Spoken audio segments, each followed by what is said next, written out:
আসসালামু আলাইকুম। আজকে আবার বরাবর মতো একটা ভিডিও নিয়ে চলে আসলাম। আজকে হচ্ছে আবার ব্লগ ভিডিও নিয়ে চলে আসলাম। তো আপনাদেরকে বিনোদন দেওয়ার জন্য শুধু আমি ভিডিও নিয়ে চলে আসি। তো আজকে আপনারা সবাই কেমন আছেন? আশা করি সবাই ভালো আছেন। আমি আলহামদুলিল্লাহ আপনাদের দোয়া এবং ভালোবাসায় আমিও ভালো আছি। তো আজকে চলে আসলাম ডুমুরিয়া দিঘির পার। আমি হচ্ছে বাগিনার বাড়িতে যাচ্ছি। আমি আপনাদেরকে পিছনে ক্যামেরার দিক দিয়ে দেখাইতেছি। তো পিছনে ক্যামেরার দিক দিয়ে আমি আপনাদেরকে এই বিষয়টা একটু দেখাইতেছি। তো হাতে চলে আসলাম। আমি হচ্ছে এখন বাগিনার বাড়ির সামনে। তো বাগিনার বাড়ির সামনে আসার পর আমি আপনাদেরকে দেখাইতেছি। বাগিনার বাড়ির সামনে আসার পর আমি বাগিনার বাড়ির মধ্যে গেলাম। বাগিনার বাড়ির মধ্যে যাওয়ার পর বাগিনার বাড়ির মধ্যে আসার পর শুনি যে ভাগিনা বাড়ির মধ্যে না। তো আমি হাঁটতে হাঁটতে চলে যাইতে গেছি কুমাচাঁদপুর। তো কুমাচাঁদপুর হচ্ছে আমার বোনের বাড়ি। এখান থেকে কুমাচাঁদপুর হচ্ছে অনেক কাছে। তো আমি এই দিক দিয়ে হাঁটতে হাঁটতে যাইতে গেছি আপনাদেরকে দৃশ্যগুলো দেখানোর জন্য। আমি হচ্ছে চলে যাইতেছি এখন কুমাচাঁদপুর। তো আমি কিছুক্ষণ হাঁটার পরে চলে আসলাম খালপাড়। খালপাড়ে আসার পরে আমি আপনাদেরকে দেখেছি খালপাড়ের এই দৃশ্যটা। খালপাড়ে আসার পরে আমি দেখতেছি এই জায়গার মধ্যে একটা বাঁশের ব্রিজ দেখা যায়। আসলে একটা বাঁশের হাক্কা দেখা যাইতেছে।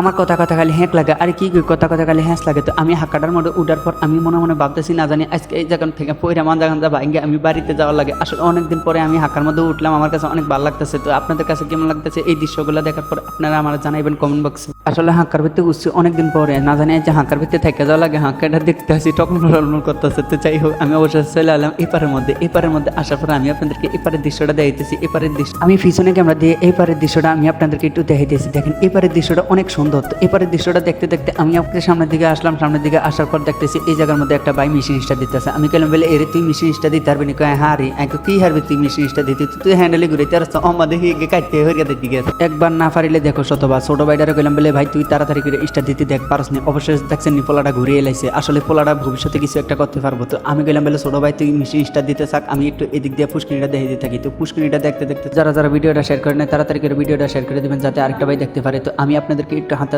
আর একটু সামনের দিকে চলে আসলাম। তো সামনের দিকে আসার পর আমি আপনাদেরকে এদিকে দিয়ে একটু রাস্তাটার এই পাশে দিয়ে আমি আপনাদেরকে দেখাইতেছি। এদিক দিয়ে একটা মাঠ আছে। তো মাঠের মধ্যে দেখতেছেন কত রাজ্যের ধান এখনো পড়ে রয়েছে। আমি মনে মনে ভাবতেছি যে এই ধানগুলো এখনো কাটে না। তো যারা যারা গরিবের পাশে আছেন সবাই একটা কমেন্ট করে যাবেন এই ভিডিওর মধ্যে। তো সবাই একটা কমেন্ট করে যাবেন যারা যারা গরিবের পাশে আছেন। অবশ্যই চলে আসলাম বোনের বাড়ি। বোনের বাড়ি আসার পরে দেখছেন কিভাবে এসি লাগিয়ে দিচ্ছে। আজকের মতো ভিডিও এখানে শেষ। খোদা হাফেজ।